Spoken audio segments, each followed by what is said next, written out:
This is ZNS Total Sports, brought to you by Fourth Terrace Diagnostic Center.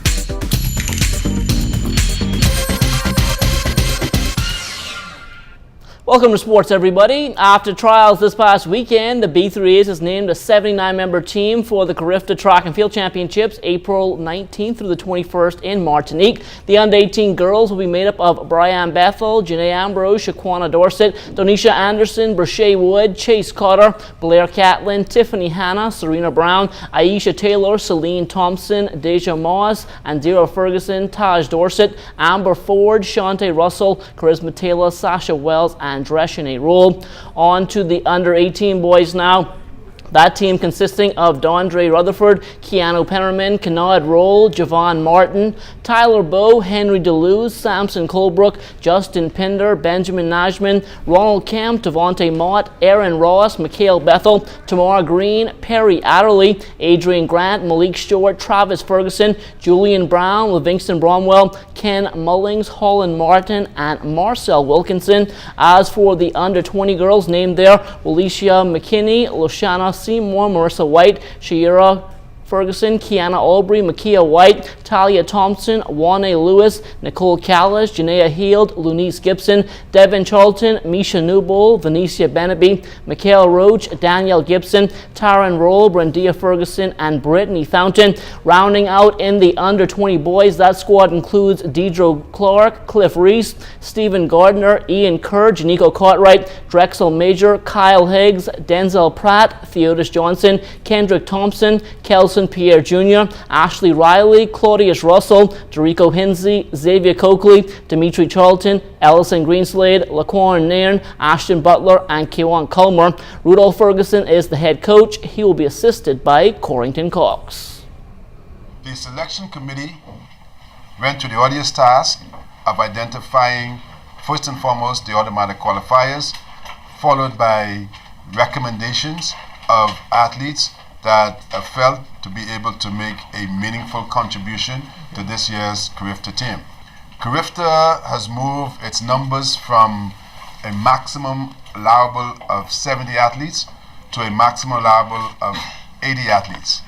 The reality is, in their deliberation, it has been discovered that the reality is the numbers could even move to 84 because there's some technicality within the technical manual that was also taken in consideration. Also taken in consideration is all those eligible athletes that were not at home, but because of school obligations could not be a part of the Carifta trials. And with information received from them, their coaches or otherwise, they would also have been taken into consideration. The Luther Basketball Association's Best of 5 Championships underway. Our Charles Fisher was in Gregorytown over the weekend to take in some of the action.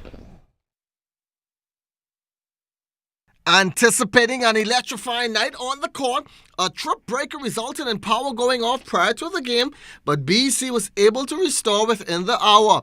Fans were ready and so were the players. Bryland Panthers, after taking Game 1 in Bryland, came out a bit flat in Game 2, trailed by as many as 5 early to the 7-11 Gregorytown Warriors. This one back and forth in the first quarter would be tied at 17 all after 1. Second quarter, the Panthers start to claw away, attacking the inside, and just like that, before the Warriors know what hit them, the halftime score was 37-27 Panthers. Nothing much changed in the third, but in the fourth, a whole new ball game. The crowd got into it, and the Warriors started to get the breaks and the buckets, cutting that once 15-point lead down to 61-53 with under 9 minutes to play. Score would be 62-57 Panthers, still under 7 minutes in the ball game. Panthers, not wanting this one to slip away, would go back up by as many as 10, 61-51 with 2.5 left in the game. Warriors would then make their run, but come up short. Panthers up 2-zip in the series with an 82-76 win. Christian Francis 20, Edward Davis chipped in with 18. We played bad in the first half, but the second half we picked it up because we know on the road we is a better team. I don't know if it was an easy win. It's just they came with they had their home court advantage. They had to come with an up-tempo game. But just the crowd get them in the first and second quarter. Every time we get a big lead, they get relaxed, and then they start turning over the balls. That's why I always have to keep reminding them that, hey, you gotta take care of the ball because team's gonna make a run. I know they're gonna come, but you got to be able to control the game by taking care of the ball. If not, you see what happened. The game, we allowed the game to get back to 6 points. That was unacceptable. For the Warriors, who did not protect their home court, Kobe Johnson at 22, Ronaldo Parks added 14. We started the slack in the first beginning and we came back and try and take the game and just saying, get it. We came in within 2 or 3 points, and then everybody got, so I think we got to pick it up on the defensive side, and that we just got to stay focused. And free throws was a problem tonight too.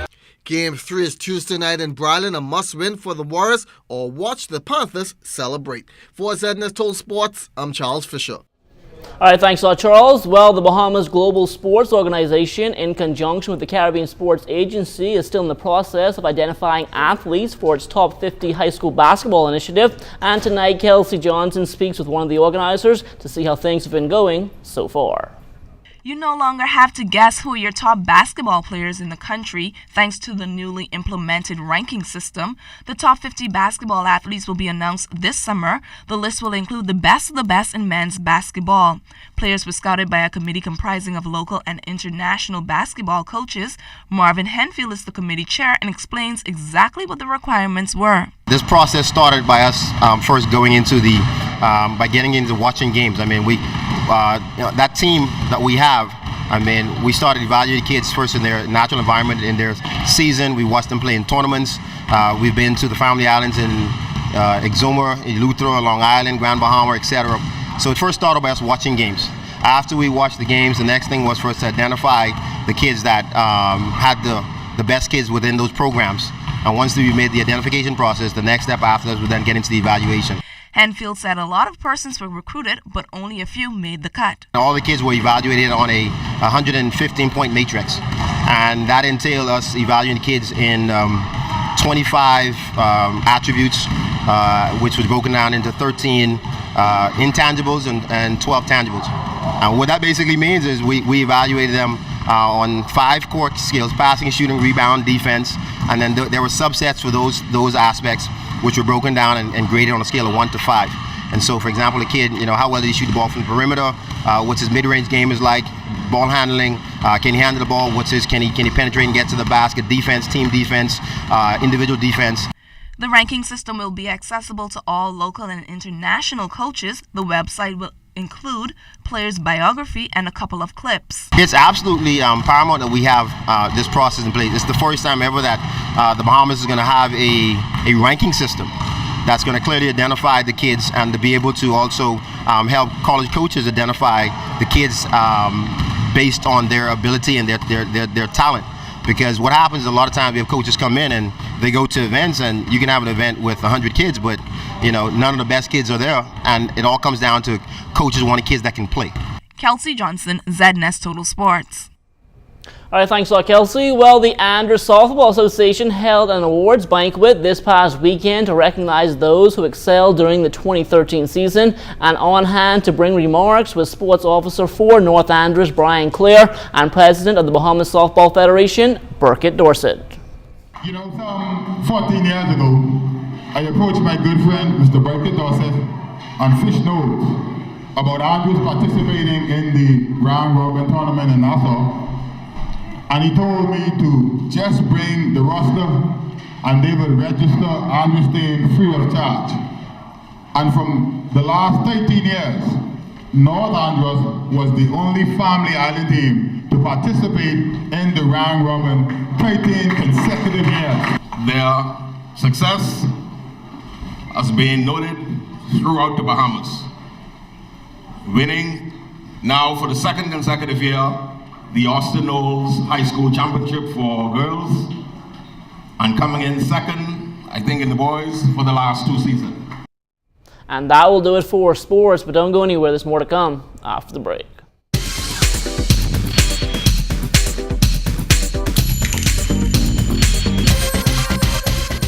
This is ZNS Total Sports, brought to you by Fourth Terrace Diagnostic Center.